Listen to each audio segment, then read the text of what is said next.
মসজিদে হবে এলান। তৈরি থেকো, তৈরি রেখো কবরের মাল সামান, একদিন তোমার নাম মসজিদে হবে এলান। একদিন তোমাকে পরিয়ে কাপড় সঙ্গী সজন করবে দাফন। করবে কি করবে না? আওয়াজ নেই, করবে কি করবে না? একদিন তোমাকে পরিয়ে কাপড় সঙ্গী সজন করবে দাফন। হঠাৎ চলে যাবে আদরের ধন, প্রিয় মা বাবার ভাসিয়ে নয়ন। তৈরি থেকো, তৈরি রেখো কবরের মাল সামান, একদিন তোমার নাম মসজিদে হবে এলান। প্লিজ কোনো দিকে নজর দেবেন না। 10টা মিনিট আমি জিয়ারুলের কালো চেহারার দিকে তাকাবেন, দিলটা নরম করবে, কান্না না আসলেও কান্নার ভান করবেন। আপনাদের ধৈর্য ধরে বসে থাকায় প্রমাণ করেছে আল্লাহ আজকে 12 ডাঙ্গা পাড়ার মাহফিলকে কবুল করে নিয়েছে। ধরে কর্ম সুবহানাল্লাহ। নারে তাকবীর। তবে অনুরোধ করি, রিকোয়েস্ট করি রে শোনা, আর দোয়া ও মুখুল ইবাদ, দোয়া হলো সকল ইবাদতের মূল। কেউ করবেন না ভুল। আখিরি মুনাজাত করব আমি মাওলানা জিয়ারুল। মুসাফিরের দোয়া আল্লাহ ফেরত দেয় না। আমার মন বলে মহান আল্লাহ অবশ্যই করবেন কবুল। জোরে কোন আমিন। আজকে যেমন 12 ডাঙ্গা পাড়া এসেছি, এই তো পার্শ্ববর্তী জেলা, নাম হলো কোকরাঝাড় বিটিসি। জানেন কি জানেন না? গতবারের ঘটনা, ওই জেলা থেকে কোকরাঝাড় কাটালগুড়ি নূরে জামে মসজিদের জলসার জন্য নভেম্বরে আমাকে একজন ব্যক্তি ফোন দিল, হুজুর আসসালামু আলাইকুম। হুজুর আপনি কি জিয়ারুল মাওলানা? জি হুজুর, আপনার বয়ান ইউটিউবে শুনলাম, আপনার বয়ান ইউটিউবে শুনলাম। হুজুর আমার কমিটি সবাই সিদ্ধান্ত নিয়েছে আপনাকে নিয়ে জলসা করবে, একটা ডেট দেন হুজুর। কোন মাসে? বলে হুজুর ডিসেম্বরের মধ্যে দেন। আমি বললাম তোমার নাম কি? বলে আমার নাম হাকিম উদ্দিন হুজুর। বললাম ভাইজান এইরকম করে সবাই ফোন করে, আমি সাথে সাথে তো ডেট দিতে পারি না। আমার ডায়েরি খাতাটা দেখবো, যদি ফাঁকা থাকে তবে ডেট হবে, ফাঁকা না থাকলে ডেট হবে না। না হুজুর আমার অনুরোধ, দয়া করে একটা ডেট দেন। আমি ডিসেম্বর মাসটা খাতা খুললাম, দেখি ডেট ফাঁকা নাই। বললাম হাকিম উদ্দিন ভাই হবে না, একটা ডেট ফাঁকা রেখেছি 7 তারিখ।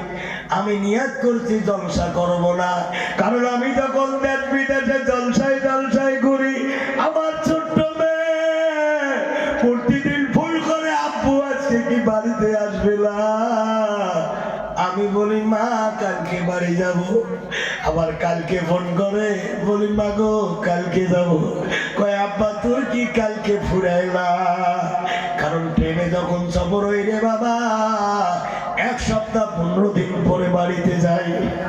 যদি যখন টাইম পাই বক্সিরাতে আমি থাকি, কিন্তু বাড়িতে যাওয়ার সময় হয় না।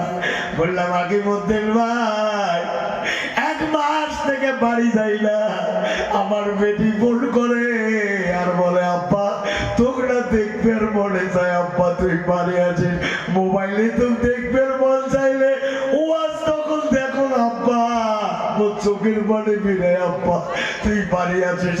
আমি বললাম আগে বলতেন ভাই 7 তারিখ আমি জলসা করবো না। বলে হুজুর, আমি হাত জোর করে বলি হুজুর ডেটটা দেন, সভা করে বাড়ি যাবে।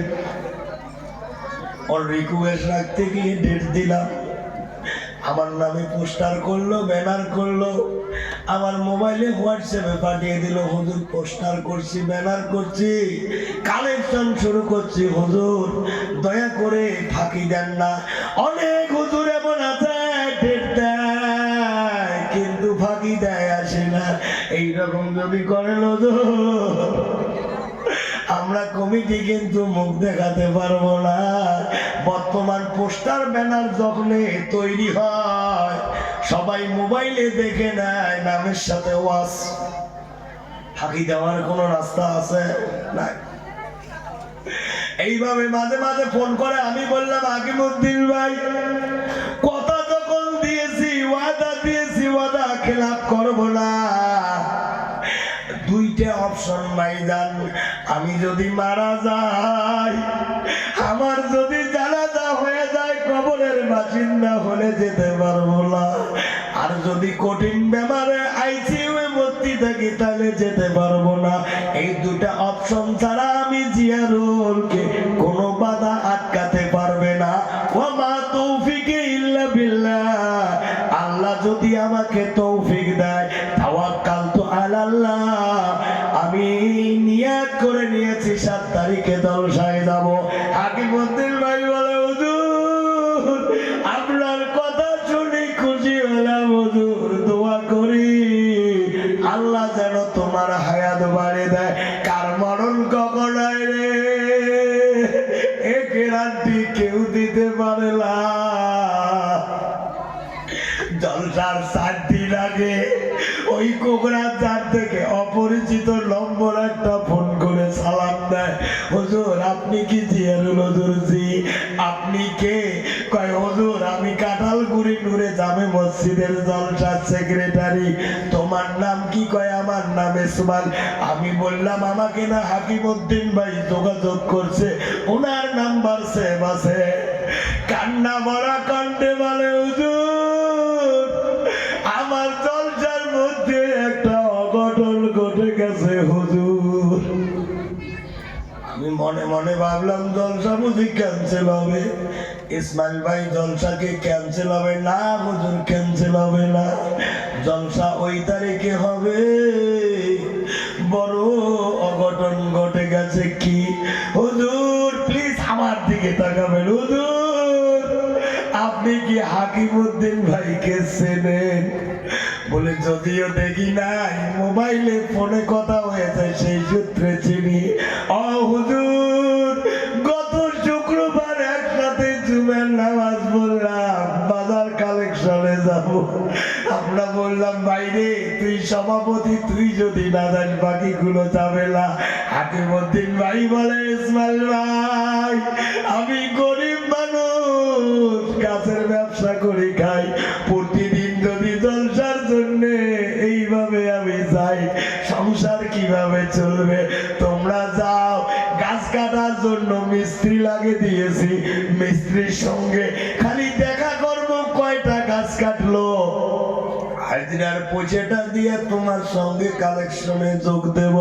এই কথা বলিয়া হুজুর হাকিমউদ্দিন ভাই পাকিস্তান দিয়ে যখন মিস্ত্রির দিকে যায়, রাস্তার ধারে পাকিস্তান দিয়ে পাপা করে যখন যেখানে গাছ কাটতে যাইতেছিল, 2-4 যাবার পর ঠাস করে হাকিমউদ্দিন ভাই মাটিতে পড়ে গিয়ে অজ্ঞান হয়। মিস্ত্রি আসি বুকে তুলি না, 108কে ফোন করে, পপু শব্দে 108 চলে যায়। আমরা 108-এর পিছে পিছে সবাই গেলাম, কার কি হলো? খবর পেলাম হুজুর হাকিমউদ্দিন ভাই না অজ্ঞান হয়েছে। ওই 108-এ তোলার আগে আমি ইসমাইল হাকিমউদ্দিন ভাইয়ের হাতে হাত রেখে নাভি চেক করে দেখি হুজুর হাকিমউদ্দিন ভাইয়ের নাভি চলে না। হাকিমউদ্দিন ভাই না গত শুক্রবারে মারা গেছে। আপনি যখন জলসা করতে আসবেন হুজুর হাকিমউদ্দিন ভাইয়ের জন্য দোয়া করবেন। আমার মন খুব খারাপ লাগলো। 7 তারিখে আজকের মতো প্রাইভেট গাড়ি নিয়ে যখন গেলাম ইসমাইল ভাইয়ের বাড়িতে টাকা খাওয়ার ব্যবস্থা, চা পানি খেয়ে আমি রুমে খাটের উপরে বসে আছি। ছোট্ট একটা বাচ্চা, আমি যে রুমে আছি ওই রুমের দরওয়াজা ধরে আমার দিকে শুধু দেখে আর বিনাইয়া বিনাইয়া কাঁদে। মেয়েটার গাল বয়ে বয়ে পানি পড়ে। আমি দেখি বললাম, বেটি রে, কেউ কি তোকে মারছে? মেয়েটা ইসকি ইসকি করে কাঁদে, কথা বলে না, মাথা নট পাঠায় না। হুজুর না, তাহলে কেন তুমি কান্দো? কেউ কি তোমাকে কটু কথা বলছে? হাদান করে না হুজুর না। তাহলে কেন তুমি কান্দো? এই কথা বলতে দেরি মেয়েটা দৌড়ে আছে আমার কবর ধরে টুকরি টুকরি কান্দে আর বলে, হুজুর আমার আব্বার নাম না হাকিমুদ্দিন। আমার আব্বারা গত শুক্রবার মারা গেছে।